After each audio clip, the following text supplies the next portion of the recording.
Təşəkkür Murad. Murad son məlumatları bizə çatdırdı. Zədəli futbolçularla bağlı, eləcə də cəzalı futbolçuların olub-olmaması ilə bağlı son məlumatları qeyd etdi və bir qədər sonra artıq dövlət himnimiz səslənəcək stadionda və son hazırlıqlar aparılır. Bizdə olan məlumata görə maçın başlamanına 10 dəqiqə qalmış ki, təxminən bu ərəfələrdə Azərbaycan milli qəhrəmanı Qarabağın sabiq futbolçusu Məşqçi Allahverdi Bağırovun oğlu bayrağı stadiona gətirəcək və sürpriz də var. Futbolçular, hakimlər xüsusi formalarda, xüsusi geyimlərdə meydançaya çıxacaqlar və həmçində orkestrda Azərbaycan Respublikasının dövlət himni səslənəcək. Biz hələ ki yayımdayıq. Bütün son məlumatları sizə çatdıracaq. Toparlama olar təxminən maçla bağlı təsəvvürlərimizi, düşüncələrimizi. Qarabağ Kəpəz əlbəttə Qarabağ maçın favoriti hesab olunur bu qarşılaşmada. Meydan sahibidir, üç görüşün içində də qələbə qazanan bu mövsüm, amma Kəpəzdən ciddi müqavimət gözləyirəm. Nəyin hesabına Kəpəz Qarabağı üstün gələ bilər bu maç? Kəpəz yalnız mənə gəlir ki, əks hücumlar üzərində oyunu qura bilsə, Julian Bahan belə deyək ki, o sürətli keçidlərinə ümid bağlaya bilər və prinsipiallıq da var müəyyən qədər. Namiq Ələskərov amili var Kəpəzdə və həmçinin Qarabağa qarşı oyunlarda istənilən komandalar Qarabağ özünü göstərməyə çalışır və bu baxımdan da Şahin Diniyev də yeri gəlmişə Qarabağın vaxtilə baş məşqçisi olubdu hələ Qarabağın çətin dönəmlərində. Ona görə də bu baxımdan Kəpəzin yetərincə motivasiyası var. Qarabağla Kəpəz 41-ci dəfə Azərbaycan çempionatları tarixində üz-üzə gəlirlər. Bu mövsümki 3 qələbə ilə Qarabağ saldığını xeyrinə dəyişməyə bacardı. Əgər mövsümə əvvəl qədər 37 maçda Qarabağ 15 qələbə qazanmışdı, Kəpəz 14 qalibiyyəti vardısa, bu mövsümki 3 qələbə onların qələbələrinin sayını 18-ə qaldırdı. Top fərqi də indiki halda 52-52-dir. Yəni çox gərgin mübarizə, bərabərliyi var. Kəpəz 15-ci qələbəsini qazanmağa çalışacaq. Bir maç heç olarsa komandalar arasında 9-cu bərabərlik olacaq. Son mən maçlara baxmağa çalışıram. Kəpəzin qələbəsini burada axtarıb tapmağa çalışıram. Sonuncu dəfə Kəpəz 15 oyundur qələbə qazanmışdı. 2002-ci ildə aprel ayının 6-sında aprel ayında baş verib 14 il əvvəl, 14-2 gün əvvəl aprelin 6-sında Kəpəzin 3-0 hesablı Gəncədə qələbəsi vardı. Bu da çox uzun tarixli, o zaman Qarabağ Azərsun adlanırdı bu komanda. Və Mahir Mədətov amilini də qeyd etməliyik. Ötən turda Xəzər Lənkəranla qarşılaşmada bu futbolçu dubl etmişdi və Armentrosu artıq ehtiyat oyuncular skamyasına belə deyək sıxışdırıb Mahir Mədətov və bugün Reynaldo ilə birgə çıxış edəcək. Reynaldo ilk dəqiqələrdən meydanda olacaq. Halbuki Xəzər Lənkəranla maçda o meydana sonradan daxil olmuşdu və bu iki futbolçunun anlaşması necə olacaq meydanda? Bu da əlbəttə ki bizim üçün böyük maraq doğuran məsələlərdən. Bəli, Reynaldo solda mı oynayacaq, hücumu sivri hücumda mı oynayacaq ki, Qarabağda əslində cinah oyuncu sırf mərkəz hücumçu anlayışı çox belə şərtidir. Çünki futbolçular bir-birlərinin yerlərini dəyişir. Taktiki məqamlardır. Fasilədə yenidən buradayıq. Maçdan sonra yenidən buradayıq Elnur Məmmədli ilə. Maççı Rövşən Binnətli, Şəmsəddin Abbasov və Murad Axundov meydança kənarından öz fikirləri ilə şərh edəcəklər. Biz fasilədə və maçdan sonra yenidən sizin görüşünüzə gələcəyik. Və artıq sizi stadionla baş-başa buraxırıq. Qeyd edək ki, çox maraqlı bir oyun gözləyicisi və bir qədər sonra Azərbaycan Respublikasının dövlət himni də səslənəcək.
Aziz dostlar, hazır mısınız?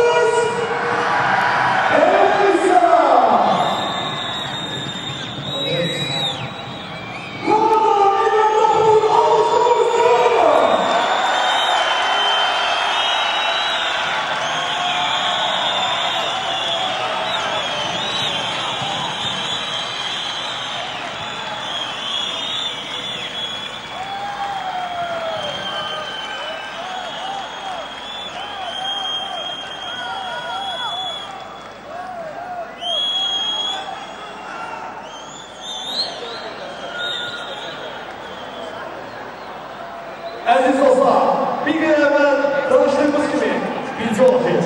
Dikkat, dikkat. Azerbaycan Respublikası'nın devletini seslenir.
Hər vaxtınız xeyir olsun, hörmətli futbol həvəskarları. CBC Sportun efirində futbol sizinlə həm söhbət. Mən Rövşən Binnətli və həmkarım Şəmsəddin Abbasov. Bugünkü görüşü 29-cu turun açılış maçı Ağdamın Qarabağ komandası öz meydanında Kəpəz komandasını qəbul edir və bu görüşlə 29-cu tur start götürür. Elə buradaca qeyd edeyim ki, CBC Sport Premier Liga'nın yayım hüququna malik olan televiziyamız bu turun 5 görüşünün hamısını əziz tamaşaçılar, əziz futbol həvəskarları sizlərə canlı yayımda təqdim edəcək. Və komandaların heyətlərinə gəlin, vaxt itirmədən keçid alaq. Öncədən meydan sahibi Qarabağın stadion birliyinə baxaq. Qapıda 13 İbrahim Şehiç, 2 Qara Qarayev, 5 Maksim Medvedev, 8 Marcos Madeira, Michel, 9 Reynaldo Silva, 10 Dani Quintana, 14 Rəşad Sadıxov, 20 Richard Almeida, 25 Ansiagoli, 55 Bədavi Hüseynov, 97 Mahir Mədətov, komandanın baş məşqçisi Qurban Qurbanovdur, komandanın kapitanı Rəşad Sadıxovdur, nömrə 14. Qonaq Kəpəz komandasının start heyətinə nəzər salırıq. Qapıda 88 Tadas Simaitis, 18 Tural Axundov, 3 Tərlan Quliyev, 25 Şəhriyar Əliyev, 13 üzr istəyirəm Şəhriyar Rəhimov, 8 Budaq Nəsirov, 5 Kərim Diniyev, 27 Bəxtiyar Sultanov, 9 Namiq Ələsgərov, 19 Orxan Əliyev, 90 Julien Eba. Bu oyunu baş hakimi Rəhim Həsənov da onun köməkçilərlə tanış olaq. Yaşar Abbasov, Akif Əmrəli, yan xət hakimləridir. Ehtiyat hakim Ziya Nəsirovdur. AFFA nümayəndəsi Nüvər Xasiyev, hakim inspektor Asim Xudiyevdir. Maç Azərsun Arenada keçirilir. 29-cu tura start verildi hər iki komandaya. Uğurlar arzulayırıq. Bəli, hər iki komanda bugünkü görüşə çox ciddi hazırlaşıblar və heyətlə bağlı onu nəzərinizə çatdırım ki, Kəpəz komandasının heyətində bu mövsümdə ilk bu keçirilən 28 görüşün hamısında çıxış edən qapıcı Tadas Simaitis və müdafiəçi Tərlan Quliyev bugünkü görüşdə də meydandadırlar və ümumiyyətlə Kəpəz komandasını optimal bir heyətlə meydana çıxdığını görürük. Qarabağ komandasının qapısı ekranlarda sizdən sol tərəfdədir. Komanda ənənəvi formasında meydana çıxıb da bugünkü görüşdə bu komandanın da heyətində ən diqqət çəkən məqam təbii ki, Mahir Mədətovun start heyətdə meydana çıxmasıdır və Almenteros bu cəhətdən indi o ehtiyat oyuncular sırasındadır. Onunla da Mahir Mədətovun isə meydanda belə start heyətdə yer alması. Bu da təsadüfi deyil, çünki gənc futbolçu ona etimad göstərildiyi məqamlarda özünü doğruldur. Vurduğu qollarla etimadı doğruldur və getdikcə özünə ona olan inam getdikcə daha da artır. Tamamilə haqlısınız Rövşən müəllim. Unutmayaq ki, sonuncu turda Xəzər Lənkəranla səfər maçında məhz Mahir Mədətovun dublu Qarabağa 3 xalı qazandırdı. Kəpəzə gəlincə isə Kəpəz səfərdə Azalla mübarizə apardı və 0-3 hesabı ilə bir çoxlar üçün gözlənilməz olaraq meydanı yekunda məğlub tərk etdilər Gəncəllər və bugün yeri gəlmişkən qeyd edək ki, Kəpəzin qarşısında duran vəzifələrdən biri nəhayət xoşa gəlməz tilsimi qırmaqdır, tendensiyanı qırmaqdır. Çünki 14 mövsümdür Kəpəz Qarabağa qalib gələ bilmir. Bugün necə alınacaq, bunu maç göstərəcək. Sadəcə qeyd edim ki, bu mövsüm keçən hər 3 oyunda minimum bu komandalar arasında görüşlərdə 3 top vurulub. Yəni bugün də mən düşünürəm ki, bir məhsuldar oyun nümayiş etdirəcəklər komandalar. Siz necə düşünürsünüz Rövşən müəllim? Bəli, mən də düşünürəm ki, yenə də qollu bir maç izləyəcəyik. Bugünkü görüşdə siz qeyd elədiniz. Bir faktı da dediklərinizə onu əlavə eləyim ki, Kəpəz futbolçuları sonuncu dəfə Qarabağa səfərdə 17 il bundan əvvəl qalib gəlib. Yəni bu komanda qarşısında oyunlarda nəticəsi o qədər də yaxşı deyil. Qələbələrin sayında Qarabağın üstünlüyü var, amma baxmayaraq ki, Qarabağ Kəpəzə nisbətən daha çox qələbə qazanıb şəxsi görüşlərdə, amma topların nisbətinə baxanda hər iki komanda eyni sayda gol vurub. Bunu da qeyd eləməliyik. İndiyənə qədər Azərbaycan çempionatlarında Qarabağ və Kəpəz komandaları görüşdə, bir-birlərlə görüşlərdə hər biri 52 gol vurublar. Bugünkü görüşdə əgər bərabərlik olmasa, bu bərabərlik kiminsə tərəfinə, kiminsə xeyrinə dəyişəcək. Mənə gəlir ki, bəzi azarkeşlərimiz euforiya duçar olublar və belə olan halda milli dövlət bayrağımızla birgə indi oyuna daxil oldular. Amma unutmayaq ki, oyun artıq başlayıb və imkan daxilində xahiş edərdik azarkeşlərimizdən.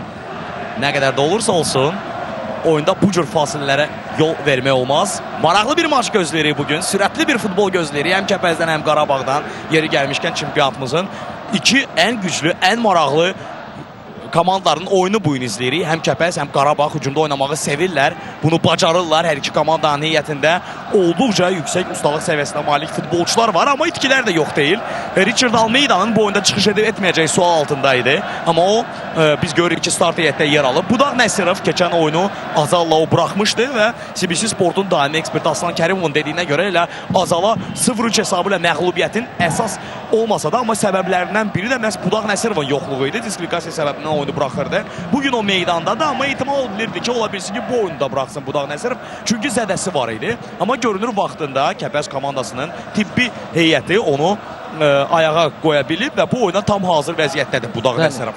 Formalaşmaqda olan komandalarda bir oyuncunun çıxış eləməməsi əlbəttə ki, öz təsirini göstərir. Bugün hələ Kəpəz komandasında o struktur mənasında biz məsələyə yanaşsaq, hələ tam mənada komandanın ayrı-ayrı ampulalarda oynayan futbolçularına layiqli ehtiyat qüvvə olmadığından bir futbolçunun çıxış etməməsi bütövlükdə komandanın oyununa təsir göstərir və biz bayaq mənfi tendensiyalardan danışdıq. Qarabağ önündə Kəpəzin çıxışları ilə bağlı və onu da qeyd eləyək ki, həqiqətən də ötən tur acınacaqlı məğlubiyyətə məruz qalan Kəpəz komandası bugün həm Qarabağla görüşlərdəki o mənfi tendensiyanı qırmalıdır, həm də bundan əvvəlki turda o acınacaqlı məğlubiyyəti pərəstişkarlarına unutturmalıdır. Amma bununla yanaşı, gəlin etiraf eləyək ki, Kəpəz komandasından bu ilki mövsümdə bu nəticəni çoxları bəlkə də gözləmirdi. Çünki komanda yeni-yeni formalaşır, yeni-yeni komanda əsl simasını alır və o baxımdan bir neçə mövsüm bunu mütəxəssislər gözəl bilirlər ki, mübariz komandanın yaranması üçün illər lazımdır və ancaq Kəpəz Gəncə bizim futbol məkanlarımızdan biridir. Orada futbolun olmaması hamımızı narahat edir və bugün çox yaxşı ki, artıq həmin bölgədə futbol getdikcə inkişaf edir və Kəpəzin timsalında hətta bu komandanın Avrokuboklara vəsiqə qazanmaq imkanı var. Ona görə bütün bunları nəzərə alsaq, bütövlükdə mövsümün Kəpəz üçün heç də uğursuz keçdiyini deyə bilmərik. Bəxtiyar Sultanov hazırda qaydanı pozmuş Dansiaqoliyə qarşı. Hakim Rəhim Həsənov Dan Quintanaya bildirir ki, mənim fitim olmadan cərimə zərbəsini yerinə yetirməyəcəksən. Maraqlı bir hücum təşkil oluna bilər. Yeri gəlmişkən bu meydanda Qarabağ bu mövsümdə bir dəfə də olsun məğlub olmayıb. Odur ki, bu oyunda aşkar favoriti saxlayan Ağdamlılar. Topun arasında Dan Quintanadır. Kifayət qədər nüfuzlu bir futbolçu sayıla Qarabağ indi bu hücumda iştirak edir. mövkilər barədə biz bir qədər əvvəl danışdıq. Qeyd elədik ki, ola bilər sual altında idi bir neçə futbolçunun iştirak edib etməməsi, amma dəqiq bilinirdi ki, Junior Asuvalda bu oyunu buraxacaq. Azarlı oyunda qırmızı vərəqi alan futbolçu Kəpəzin iki Braziliyalılardan biri zədəlidir. Junior Federico xatırlayırsınızsa mövsümə necə gözəl başlamışdı. Amma indi zədəlidir, zədəsini sağaltmaqla məşğuldur. Junior Asuvalda gəlincə isə Azərbaycan futbolunda kifayət qədər yaxşı tanış olan bir simadır. Amma o azarlı görüşdə qırmızı vərəqi aldı son dəqiqələrdə. Penalti gətirdi komandasına. Xatırlayırsınızsa həmin oyunu CBC Sportla canlı izləmişdik və bugün Junior Asuvalda yoxdur. Belə olan halda biz görürük ki, start heyətdə Bəxtiyar Sultanova şahidliyini start verib. Namiq Ələsgərov Junior Asuvaldanın mövqeyində oynayacaq. Eba həmişəki kimi hücumun önündə tək başına mübarizə aparmalıdır. Mahir Mədətov indi topladı. Bir qədər geriyə oynadı. Burada indi gəlin görək. Qarabağın bu hücumu nə cür inkişaf edəcək? Michel ötürmək gözəl düşünülmüşdü boş mövqeyə, amma müdafiəçilər burada əhsən yaxşı oynadılar. Vaxtında bu ötürmənin qarşısını kəsə bildilər. Elə haqqında bəhs elədiyimiz Budaq Nəsirov indi bu epizodda azacıq yanlışlığa yol versəydi Qarabağın hücumu çox təhlükəli ola bilərdi. Bədəvi Sönüv hücuma qoşulmuşdu. Dani Quintana cərimə meydançası həndəvərində rəqibi keçmək istədi, ancaq bunu edə bilmədi və komanda yoldaşlarına ötürmə də etmədi. Ancaq Qarabağ hücumunu yenidən başlayacaq sağ cinahda. Dani Quintana orada rəqib müdafiəçilərini topla sərbəst oynamasına mane olmağa çalışır. Bu mövsüm Qarabağ öz meydanında 13 oyun keçirib, 10 qələbə qazanıb, 3-ə keçə, top fərqi isə 28-in 6-yadır. Kifayət qədər gözəl bir nəticədir. Kəpəzin səfər oyunlarını nəzər saldıqda 14 oyun keçirib Gəncəlilər. 5 qələbəsi var Şahin Dediyevin komandası. 4 də halda heç-heçə edib və 5 oyunda məğlub oldular. Topların fərqinə gəlincə isə o qədər ürəkçan deyil. 14 top vurur, 16 top vurublar.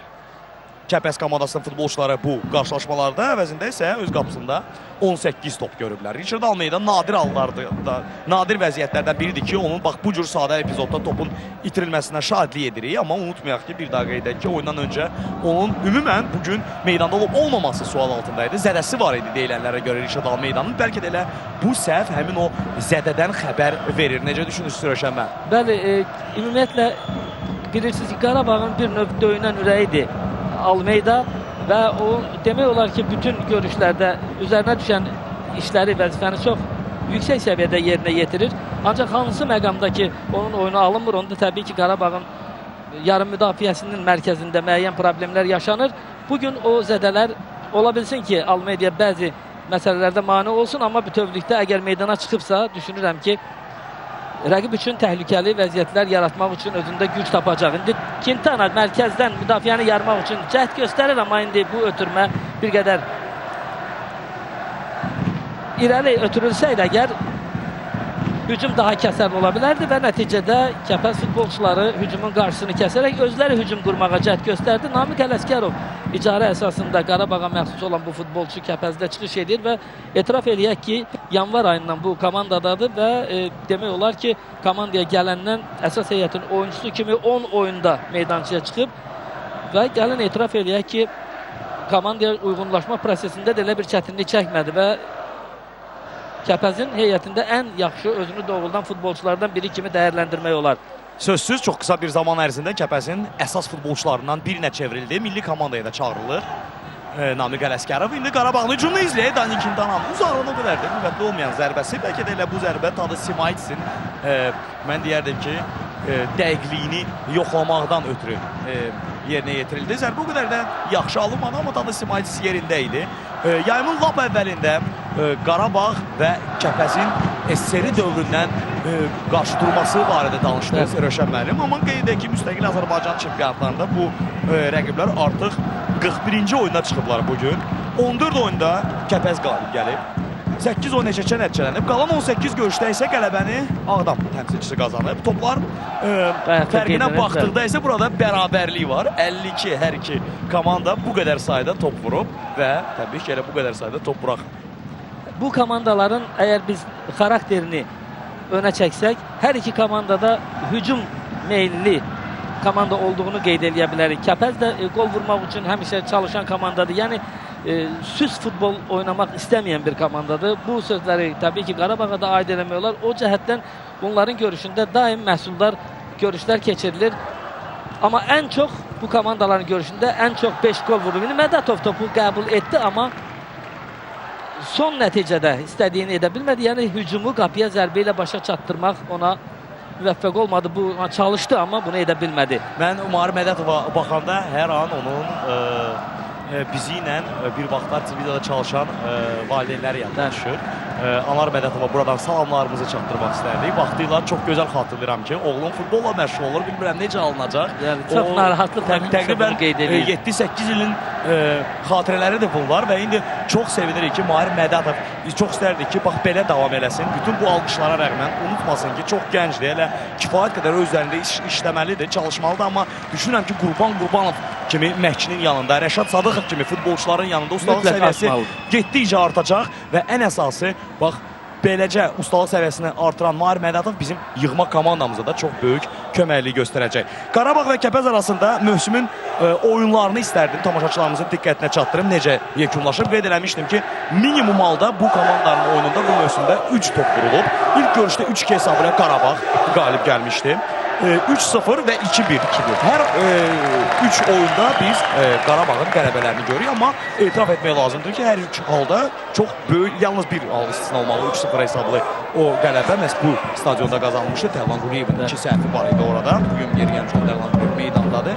Hər oyunlardan, hər 3 yox, 2 oyunda, buna qədər keçirilən 3 oyundan ikisində Qarabağ çox çətin qələbələr qazanmışdı. Bugün necə olacaq? Baxırıq, izləyirik. İndi Qarabağ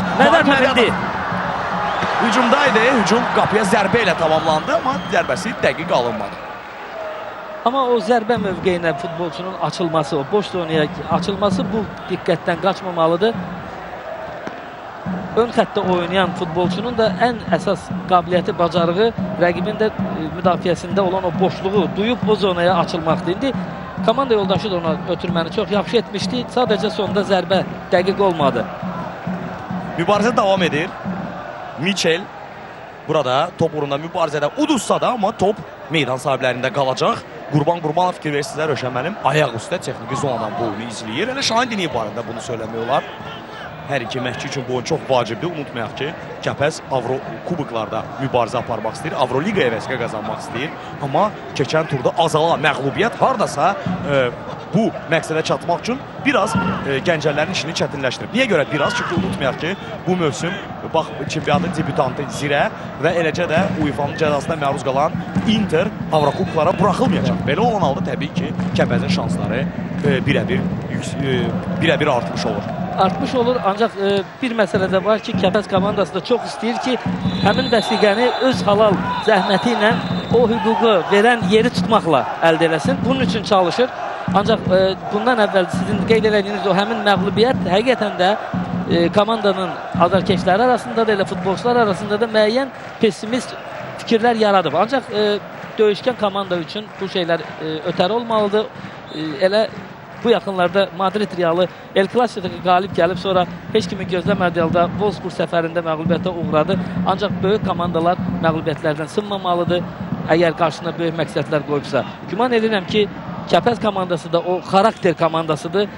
Bu cür məğlubiyyətlər ona, belə deyək, tam kəskin şəkildə mənfi təsir göstərməyəcək və komanda özündə güc tapıb o məzmunlu, məhsuldar oyununu nümayiş etdirəcək. Hazırda oyunda 15-ci dəqiqə gedir. Biz komandaların şansları haqqında danışdıq. Daha doğrusu Kəpəzin Avrokuboklara düşməməsi barədə biraz müzakirələr apardıq. Turnirin cədvəlinə gəlincə isə 63 xalla Qarabağ liderdir.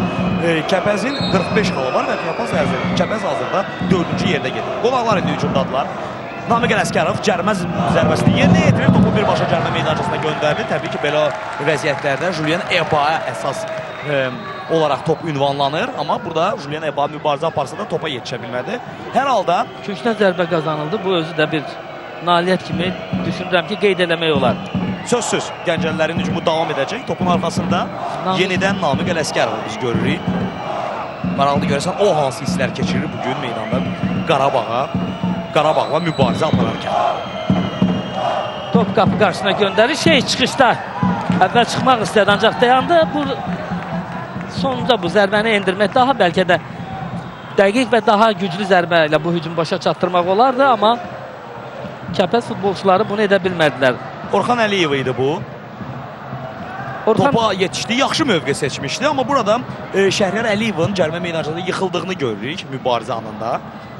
belə olan halda Rəhim Həsənov mənə gəlir ki, hər halda oyun epizodu idi və burada qorxulu bir şey yoxdur. Çünki bu cür standart vəziyyətlərdə cərimə meydançasında tez-tez biz futbolçuların bax bu cür mübarizə apardığını görürük. Və gol! Bildirilir və hesab açılır. Gol, gol, gol! 17-ci dəqiqədə Qarabağ bax bu hücumdan sonra sağ içinə atan hücum təşkil edildi. Qapı qarşıda ötürmə edildi. Bir toxunuş və top qapıdan keçir. Qol müəllifi Reynaldo olur. Braziliyalı futbolçu mövsümün böyük bir hissəsini buraxdı. Zədəli idi, amma qaydan kimi yenidən yüksək səviyyəsini nümayiş etdirir. Və budur, Kəpəzin qapısına qarşılaşmanın 17-ci dəqiqəsində qolu məhz o vurur.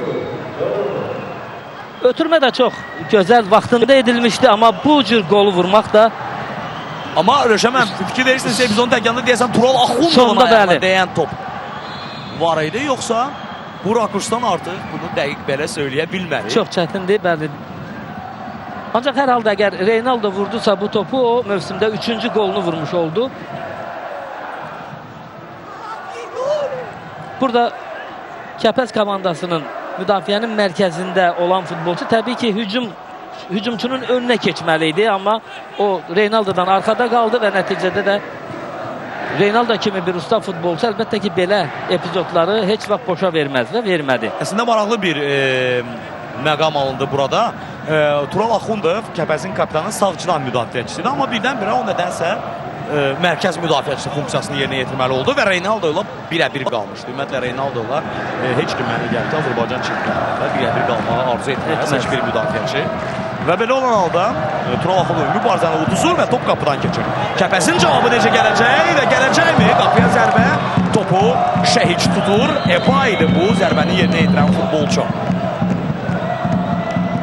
İbrahim Şəhic artıq tələsməmək olar. Qarabağ üçün oynamaq əlbəttə asandır, nə mənada? Komanda ən yaxın izləyicilərlə xal fərqini xeyli artırıb və bu yüzdən də elə bir narahatlığı yoxdur. Ancaq bayaqdan dediyimiz bir sıra faktlar var ki, onlar Kəpəz komandasından daha ciddi yanaşmağı məsələyə tələb edir. İndi Qarabağın sol cinahdan çox təhlükəlidir bu hücumu. Qapı qarşısına göndərilən top və zərbə vurmaq üçün iki futbolçu orada meyilləndi, amma Qarabağın futbolçularının heç biri qapıya zərbə indirə bilmədi. Kələr Rəhimov burada topu təhlükəli mövqedən uzaqlaşdırdı. Richard Almeydanın ötürməsini qeyd etməliyik. Bu hücum zamanı Ansi Agoliyev ki, Vernislə necə gözəl bir ötürmə etdi. Ansi Agoliyev yeri gəlmişkən Azərbaycan çempionatını əgər təbii ki zədədən qorunarsa Avropa çempionatında Fransada təmsil edəcək. Çünki Albaniya yığma komandasının əsas heyət üzvüdür Ansi Agoliyev. Richard Almeydan. Almeyda meydanın mərkəzində kapitanı Rəşad Sadıqovlu oynayır. O da topu bir qədər geriyə. Bədəvi Hüseynov ötən görüş bu mərkəz müdafiəçisi üçün 100-cü oldu Qarabağın heyətində, amma ümumiyyətlə ölkə çempionatında 126-ya çatdırdı oyunların sayını. Ancaq bugün Qarabağın heyətində 101-ci oyununa çıxıb. Qara Qarayev. Son zamanlar kifayət qədər tənqid olunur Qara Qarayev. Bir çox mütəxəssislər qeyd edir ki, keçən mövsümdəki oyununu artıq göstərə bilmir Qara Qarayev. Səbəblər müxtəlif ola bilər. Bəli. Almeyda, Agoli, Qara Qarayev, Mədətov indi sol cinahdan hücum təhlükəli ola bilər. Qapı qarşısına göndərilən top və az qala indi Reynaldo hesabı 2-0-a çatdıracaqdı. Yox, əgər top qapıdan keçsəydi belə hesab belə olmayacaqdı. Çünki offside qeydə alınır.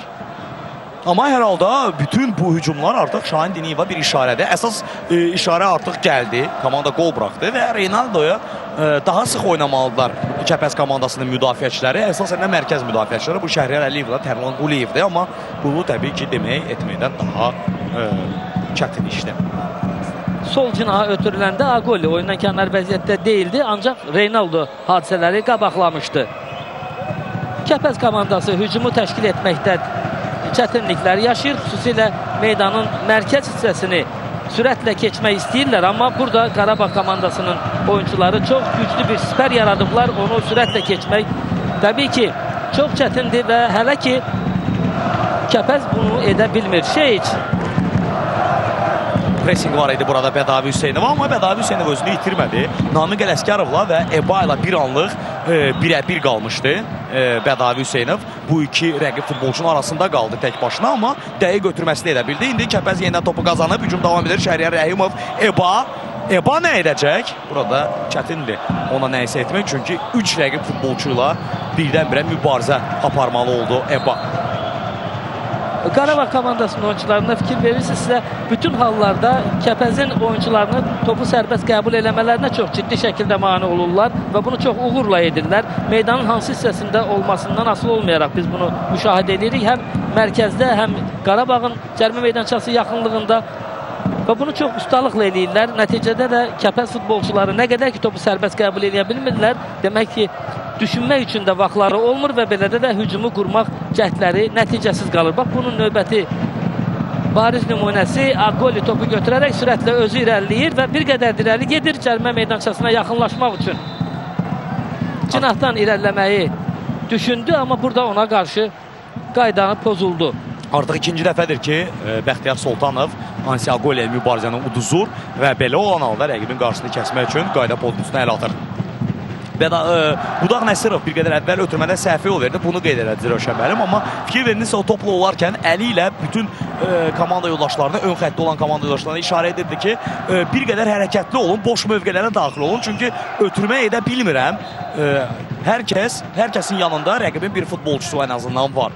Yəni, bu işarəni mən belə başa düşdüm. Bəli, tamamilə doğrudur və bu da ondan irəli gəlir ki, arxa xəttdəki oyuncular bütün mövqelərdə dəqiq harada olmalıdırlarsa orada dayanmışdılar və buna görə də bir futbolçunun da və bir boş zona olmadığına görə bayaq da qeyd elədiyimiz kimi Kəpəz komandası üçün o sürətli hücumu qurmaq məsələsi çətinləşir və ləngidiyi anda da artıq o hücumun qarşısını almaq elə də Qarabağ üçün çətinlik yaratmır. Dan İkintana cərimə zərbəsini vuracaq. İndi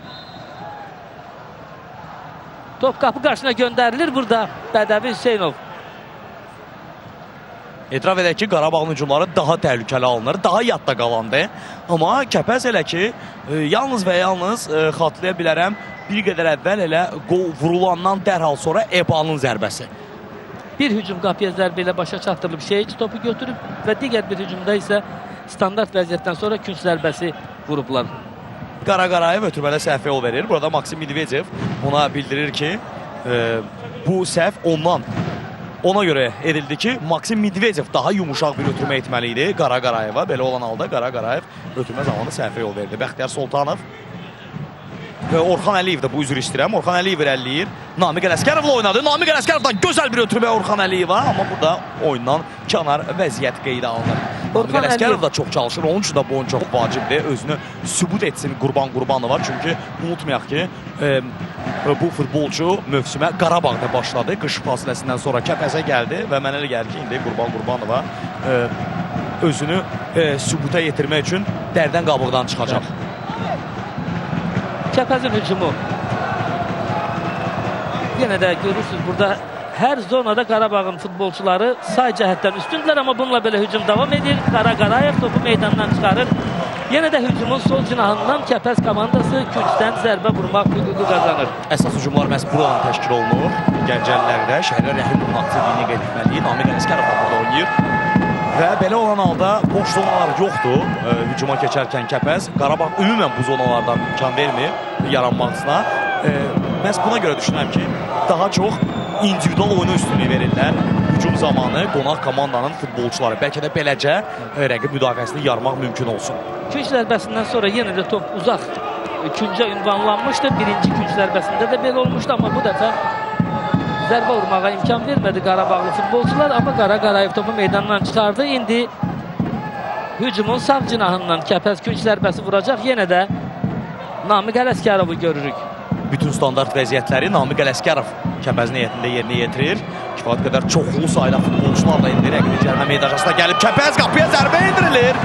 Amma Şehiç yerindədir. Qüvvətli bir zərbə idi, təhlükəli bir zərbə idi. Şehiç mövqeyini düzgün seçmişdi.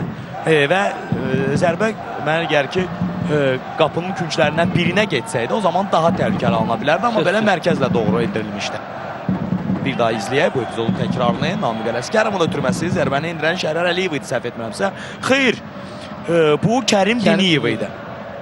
Geri gəlmişkən Coşqun Diniyev, Qarabağın heyətində oynayan Şahin Diniyevin oğlu bugün ehtiyatda qalır.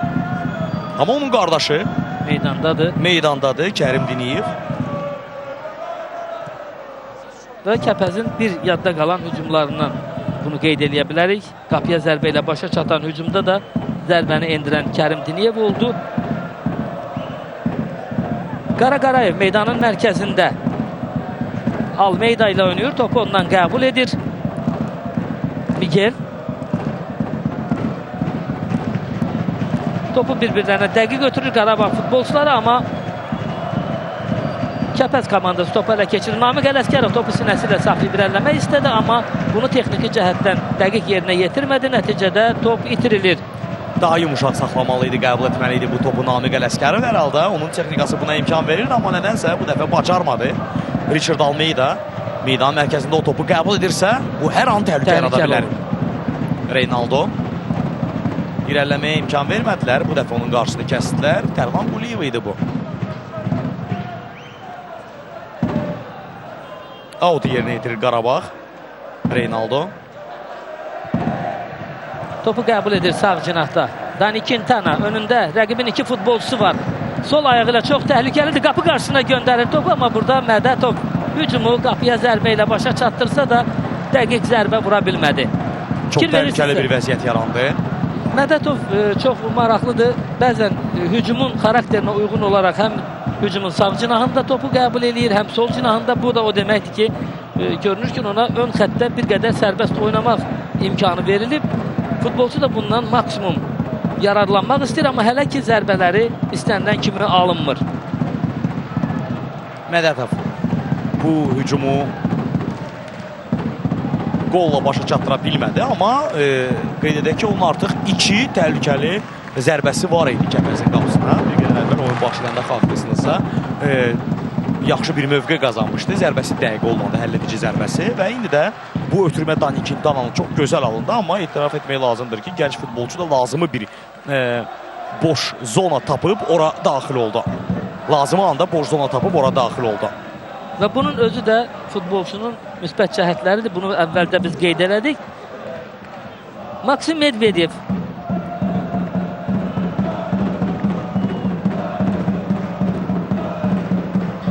və bizim həmkarımız Murad Axundov hazırda texniki zonaya yaxın bir mövqeydədir və orada maraqlı nəsə baş verir və budur ki, çox vaxt itirmədən sözü Murada ötürək, görək Muradın deyiləsi bizə nə xəbəri var. Buyur Murad.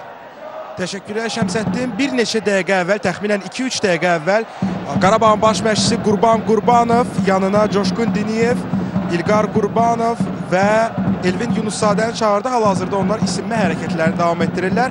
Belə görünür ki, ikinci hissənin tam əvvəllərində Qarabağ müdafiəyə daha çox diqqət yetirəcək və müdafiəni gücləndirmək üçün bu oyunçuları meydana buraxa biləcək. Başqa isə dəyişiklik yoxdur. Kəpəz komandasının heyətində hal-hazırda Tural Rızayev hazırlaşır. Nəsə bir xəbər olsa, mən yenə də sizə qoşulacağım, xəbər verəcəm. Çox sağ olun. Təşəkkürlər Murad. Röşəməm, sizcə erkən dəyişiklik deyilmi bu Qurban Qurbanov tərəfindən? Üstünlük sadəcə 1-0-la ifadə olunur. Bu sürüşkən bir hesabdır və indidən müdafiəni gücləndirmək mənə gəlir ki, elə ümumən Qurban Qurbanovdan bu birincisi gözlənilməz bir addımdır, əgər bu baş verərsə. Amma bunun digər səbəbləri nə ola bilər sizcə?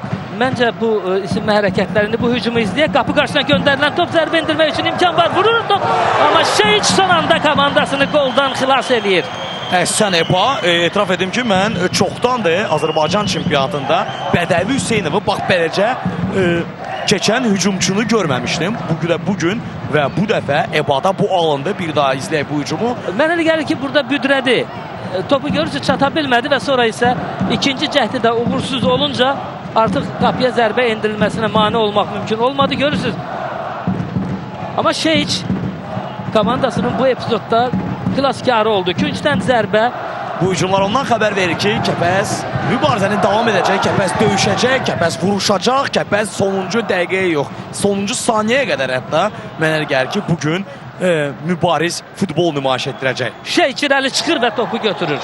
Burada qayda pozuntusu yoxdur. Qapçı tam top oynamışdı, amma Kəpəz komandasından zədələnən futbolçu var. Bu cür hava mübarizələrində futbolçular çox ağır bir zədə ala bilərlər. Qapıçını da burada qınamaq lazım deyil. Oyun epizodudur. Bəs yerə futbol komanda növləri arasında ən təhlükəli oyunlardan biri sayılır. Burada zədə almaq digər komanda növlərindən fərqli olaraq Şəhriyar Əliyevlə mübarizədə baş vermişdi bu. O ki qaldı həmkarımız Murad Axundovun bir qədər əvvəl dediyi fikirlərə mən güman eləmirəm ki, bu hazırlıq birinci hissə üçündür. Sadəcə düşünürəm ki, artıq Qurban Qurbanov ikinci hissənin planlarını çizir. Sarı vərəqə Marcos Madeira Michelə göstərildi. Bu dəfə Rəhim Həsənov əlini cibinə atdı. Ardıcıl üst-üstə ikinci dəfə hava mübarizələrində Qarabağ futbolçuları qaydanı pozurlar. Şeyhlə epizodu artıq biz təhlil etdik, hər şey aydındır, amma burada dirsək var. Dirsəyi ilə bəli, hava mübarizəsində zərbə indirdi Michel. Hər halda haqlı bir qərar oldu. Çox, olduqca haqlı və yerində olan bir qərardır. Və ümumiyyətlə bu cür qayda pozuntularına hakimlərimizin barışmaz mövqeyi çox önəmlidir. Çünki sonra beynəlxalq yarışlarda bu futbolçularımızın necə deyərlər ziyanına işləyir. Kəpəzin hücumu təhlükəli ola bilər. Namiq Ələsgərov cərimə meydançasına daxil olmağa çalışır, amma topu qəbul etməkdə biraz gecikdi. İlk cəhddən bunu etsəydi, mənə elə gəlir ki, onun sürəti imkan verəcəkdi ki, o artıq cərimə meydançasına daxil olub qapıya zərbə də indirsin. Bu dəfə alınmadı, amma qonaqların hücumu davam edəcək. Out yerinə yetirildi Kəpəz komandasının futbolçusu, komandanın kapitanı Tural Axundov.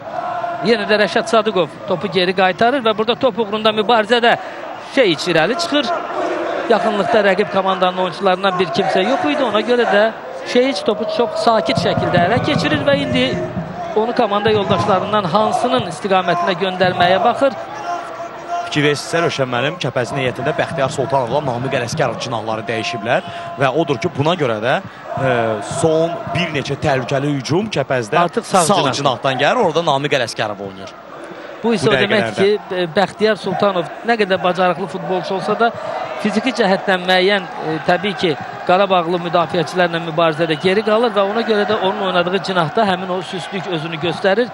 Və bu da bayaq dediyimiz məsələlərdir ki, Kəpəz komandasında ancaq o yenidən qurma, komandanın formalaşması prosesi gedir. Bu isə müəyyən vaxt, zaman tələb eləyən məsələdir. Zaman-zaman həmin mövqeləri möhkəmlətməklə, gücləndirməklə biz Kəpəzin timsalında da o döyüşkənliyin daha da artdığını müşahidə eləyəcəyik. Junior Asmal da bugün yoxdur, unutmayaq. Ehtimal edirdi ki, Namiq Ələsgərov onun mövqeyində oynayacaq, amma yox, Namiq Ələsgərov elə cinahda qaldı. Orxan Əliyev EBA-dan bir qədər belə demək mümkünsə aşağıda oynayır. EBA yeganə hücumçudur, ön xəttdə tək başına oynayır. Ondan bir qədər geridə biz Orxan Əliyevi görürük. Burada nə baş verir? Daha bir qayda pozuntusu. Maksim Medvedev Bəxtiyar Sultanovla mübarizədə sərt anlar burada yaşandı. Oyunun bu cür sərt və bəli xarakter almağını istəməzdik. Çünki sərt oyundan kobud oyuna da keçid o qədər də məsafəsi çox qısadır. İstəməzdik bu oyun bax bu cür xoşa gəlməz hallarla yadda qalsın. Mədətov. Reynaldo çox yaxşı keçdi. Almeydanı da zamanında gördü Almeydan. Bu topu Mahir Mədətova çatdıra bilmədi. EBA indi sürət yığır, mərkəz xətti keçir. Kamerunun forward kimlə oynayacaq? Yanında Orxan Əliyev var. Onu ilə alınır. Orxan Əliyevdən alınan hərəkətlər ötürməsi dəqiq alınmadı Orxan Əliyevin. Amma hücum davam edəcək. Kərim Diniyev bir qədər geriyə. Budaq Nəsirov. Artıq Qarabağın bütün müdafiəçiləri geriyə çəkilərək öz mövqələrini tutublar. Tərlan Quliyev, Kərim Diniyev, sağcına Tural Axundov, yenidən Diniyev. Və bu cür ötürmələr əgər istənilən nəticəni vermirsə, topla oynayan komanda xeyli fiziki güc itirir. Bunu da nəzərdən qaçırmayaq. Tərlan Quliyev, Bəxtiyar Sultanov. Burada topu itirmək olmaz. Yenə də topu rəqib qapısına, arxası rəqib qapısına qəbul edir və bu yüzden də o üzünü çöndərmək üçün xeyli vaxt tələb olunur. Köçdən zərbə olacaq. Zənnimcə Budaq Nəsirov biraz xəstlik elədi Rövşən müəllim. Necə fikirləşirsiniz? Çünki cərimə meydançasında Orxan Əliyev var idi, düz onun yanındaydı. Onunla oynaya bilərdi Budaq Nəsirov, amma bir rəqib futbolçunu keçdikdən sonra ikincini də keçməyə cəhd göstərdi, alınmadı. Alınsaydı təbii ki, təhlükəli vəziyyətin dərəcəsi də biraz daha kəskin vəziyyət yarana bilərdi, amma düşünmək lazım Tamamilə razıyam. qarşındakı Alınsaydı Bədəvi biz artıq Hüseynovdur. deyəcəkdik ki, çox Gözəl yüksək, idi. çox gözəl, çox əla, əhsən, amma futboldur. Hər zaman istədiyin alınmır, elə həyatdakı kimi. Yüksək Deməzlər, zərbə. futbol da bir dünyadır, futbol da bir həyatdır. Lakin buna görə bu oyunu milyonlar sevir. Bədəvi Hüseynovla əgər birə-bir mübarizədə qalmısansa, təbii ki, onu aldadıb keçmək barədə düşünmək bir qədər o ola biləcək nəticəni şübhə altına almaq kimidir. Bu baxımdan mən tamamilə sizinlə razıyam ki, o anda, o ötürmə anında biraz topu ötürsəydi hücum başqa formada yekunlaşa bilərdi. İndi görək bu künc zərbəsi necə olacaq. Kəpəzin Qarabağı açıq-aşkar üstələdiyi bir məqam var, bu da künc zərbələrin sayıdır. Və getdikcə bu künc zərbələri daha təhlükəli olmağa başlayır. Bir Namiq epizodda- Ələsgərov daha bir ötürmə edilir. Qapıya zərbə olacaqmı bu dəfə? Xeyr. İmkan vermirlər Mədətov. və Mahir Mədətov əhsən geriyə qayıdır. Müdafiəçilərinə burada yetərli köməklik göstərir. Sadəcə deməli müdafiəyə qayıtmamışdı, həm də səmərəli şəkildə arxa xətt oyunçularına kömək etdi. Bədəvi Hüseynov hava mübarizəsində qalib çıxdı və indi komanda hücuma keçə bilərdi, amma Qarabağ komandası indi hücuma keçməyə tələsmədi. Richard Almeida bir oyunçunu ustalıqla keçərək irəliləyir. Topu çox yaxşı zonaya ötürdü. Topu qəbul edir komanda yoldaşından. Quintana cərimə meydançasına daxil olur. Sol ayağını alır topu, amma onun zərbəsi son anda müdafiəçilər topu qapı xəttindən çıxarmağa müvəffəq oldular. Konkret olaraq Şəhriyar Əliyev bu hücumun qarşısını aldı, amma Quintana yadınızdadırsa Avropa Liqasında Anderlechtlə oyunda da sağ ayağı ilə çox gözəl topu qəbul edəndən sonra onun sol ayağına da çox yaxşı adada bilir, fikir verirsiniz. Buradakı çox aldadıcı hərəkətlə bunu etmişdi, sürətli etmişdi, amma müdafiəçilər də sayıqlığı itirmədilər. Maraqlı, yadda qalan bir hücum idi. Gözəl kombinasiya təşkil etdi meydan sahiblərinin futbolçuları. Amma hücum davam edəcək. Topun arxasında yerinə Quintananı görürük.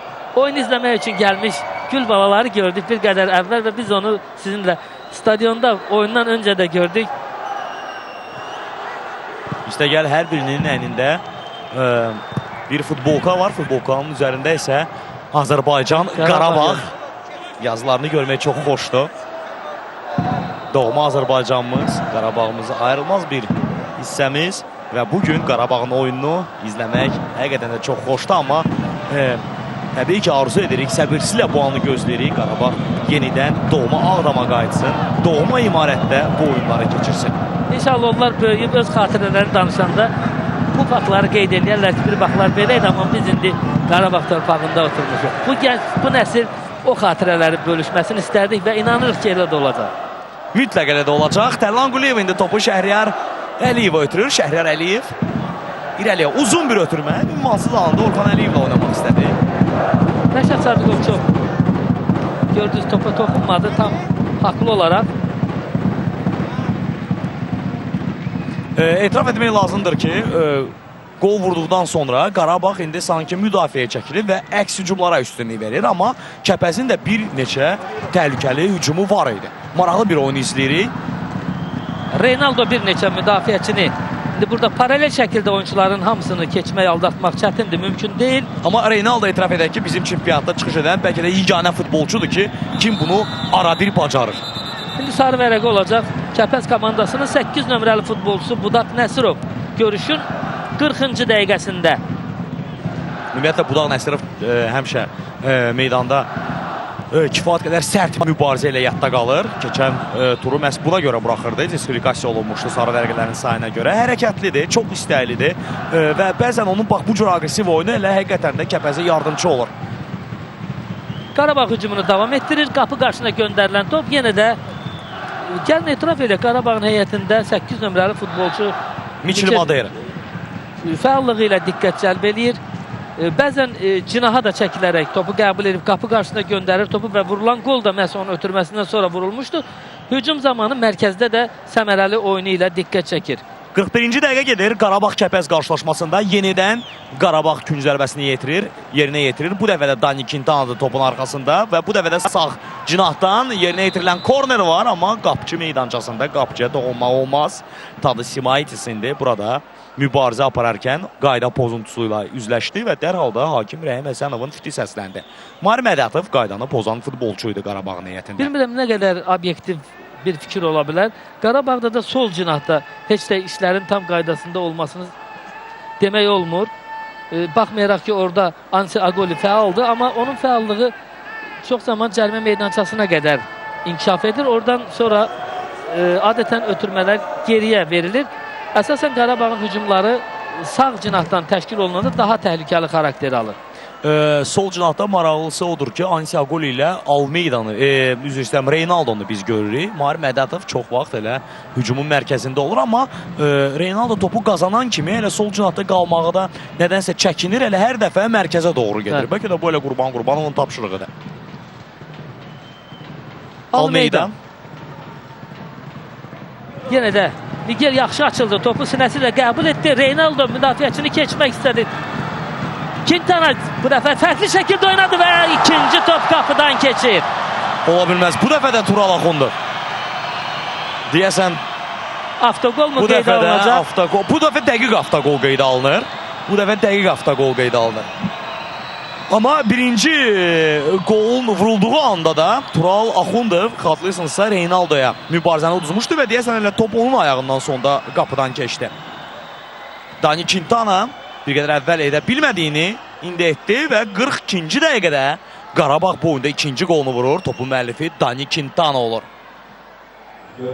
Bəli, bu 100% burada avtogoldur. Çünki zərbədən sonra fikir verin, müdafiəçi hansı anda topa toxunur. Bu Tural Axundov topu öz qapısından keçirir görüşün 43-cü dəqiqəsində.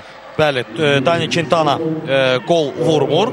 Qol vursaydı o zaman bu çempionatda 10-cu topunu vuracaqdı. Amma etiraf eləyək ki, bu qolun vurulmasında onun rolu çox böyük oldu. Lakin protokolda Tural Axundovun adı qeyd olunacaq. Avtogol müəllifi kimi. Çox heyif. Kəpəz komandasının kapitanı keçən oyunda da Azal'la görüşdə o qədər də yaxşı oyunla yadda qalmadı və bugün də biz görürük ki, hələ ki olduqca inamsız təsir bağışlayır Tural Axundov. Dani Quintana. Quintana bir qədər fərqli oynadı bu hücumda. Adətən o sağ ayağı ilə topu sol ayağına keçirirdi. Amma burada rəqib müdafiəçini inandırdı ki, yenə elə oynayır. Amma indi fərqli oynadı və nəticədə də epizod bu cür yekunlaşdı. Küncdən zərbə. Qarabağ bu dəfə künc zərbəsini hücumun sol cinahından vuracaq. Və o zonaya biz Almeydanın addımladığını görürük. Bir qədər əvvəl isə bizə Tural Axundov bir daha göstərdilər yaxın planda. Əlbəttə, çox hər bir futbolçu üçün arzu olunmaz bir haldır topu öz qapısına vurmaq. Təbii ki, o bunu istəmir. Amma bəzən bu qaçılmaz olur. Və bu qoldan ruhlanan Qarabağ elə birinci hissənin son dəqiqələrini də hücumda keçirmək niyyətindədir. Künc zərbəsi yerinə yetirəcək Qarabağ. Künc zərbələrinin sayında zənnimcə artıq hesab bərabərləşər yəqin ki. Amma futbolda əsas olan hesabdır. Hesabda Qarabağın üstünlüyü artıq 2 topla ifadə olunur. Qarabağ 2, Kəpəz 0, Topaz Premyer Liqasında 29-cu turun ilk oyunudur bu. Birinci oyun günündə yeganə görüş keçilir və həmin oyun CBC Sportun canlı efirində qapıya zərbə olacaqmı? Tadas Simaitis bu dəfə topu tutur. Simaitis Kəpəzin heyətində bütün görüşləri meydana çıxmış iki futbolçudan biridir. Digəri Tərlan Quliyevdir. Yəni bütün 28 görüşün hamısında bu futbolçular iştirak ediblər. Ümumiyyətlə bugün meydanda olan futbolçuların hamısı 20-dən çox oyun keçirən futbolçulardır. İstisna yalnız Namiq Ələsgərovdur. O oyun keçirib. Bir də Orxan Əliyevdir ki, bu onun bu ilki mövsümdə 5-ci görüşüdür. Topu itirir indi Qara Qarayev. Dəqiq götürmə edir. Orxan Əliyev. Bəxtiyar Sultanov və Namiq Ələsgərov yenidən cinahları dəyişdilər. İndi Bəxtiyar Sultanov sağ cinahda oynayır. Namiq Ələsgərov bu deməkdir ki, artıq sol cinahda qərarlaşıb. Şəhriyar Rəhimov Dani Quintana yeri gəlmişkən onu keçdi. Gol vurulduğu anda. Və Rəhim Həsənov dərhal elə 45-ci dəqiqə başa çatan kimi birinci hissənin sonunu bildirir. Birinci hissədən sonra Qarabağ 2-0 hesabı ilə Kəpəzi üstəliyir. Amma Kəpəzin ehtiyatda elə daha bir 45 dəqiqəsi var. Bəlkə də Şahin Diniyev indi komandasını yığıb